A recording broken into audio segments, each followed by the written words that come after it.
The short hurdles race 2, which means no hurdles at all. It's a flat 100. There's Omar McCard, who's the fastest PB, but it's been a while. Yes, and he's the real Olympic champion at 110 hurdles, and he's in front of his home crowd here.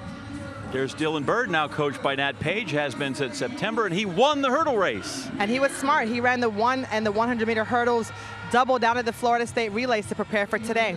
Tallahassee guy, so he's back home. Eric Edwards, 7th in the race of the actual hurdle race.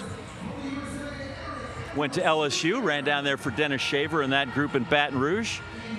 Here's O'Freddy, who's quiet at the moment. We heard so much from him in that piece. It was great. He was 6th in the Olympic finals. He's 30 now, and he's really been rounding into shape. He has a lot of experience there standing on that start line. Yep, came in 3rd in the hurdle race. And there's his boy right next to Sasha Zhoya. Who was 2nd in the hurdles race. He's the 3-time French champion. A 10:41 PB, a respectable 100-meter PB, so he should be in the mix. And if he wins this, I can't wait to see what they all got to say to each other.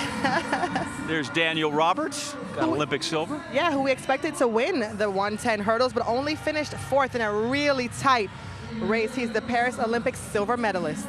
There's Cordell Tension. If we had the time, I'd tell you why I think it's my mom is the reason he's back in pro track. Oh, that's awesome. I want to hear that story. Burst on the scene in 2023 and has been really doing a great job in the 110 hurdles. And then on the far outside, Orlando Bennett, Jamaican. Zhoya got a pretty good start, so did Beard as well, going well enough right on the far side. Omar McLeod is there, but look at Zhoya in the middle. This is going to be very tight on the line. Is the Frenchman going to get it? He absolutely does, and it's very close for 2nd because Edwards might have outleaned Dylan Beard, and that could be significant. That win got it for him. That was a sensational performance. 10:55. Given that, we weren't sure about his ability, not sure about his history. In fact, they've given 2nd to Cordell Tinch. I'll check all of that because that would push Beard down into 3rd. Yeah. So this is the slam champion as it stands. Zhoya, who loves a celebration. He's a real character. Good extension for hurdlers out of the blocks usually because they usually got to make their steps.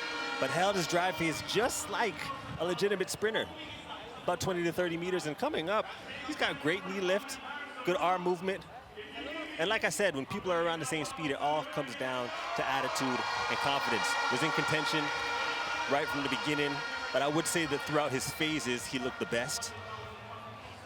And if Dylan Beard slipped in for 2nd place, well, I reckon Beard was 2nd about 5 meters out, about 4 meters out. But then both Edwards and indeed Cordell Tinch, who was right on this side, who's run a new personal best, incidentally, at 10:65 into that headwind. Okay, well, Tinch could have spoiled it for him. Yeah. Because it could have came down to a tie break as far as who's going to get the $100,000. But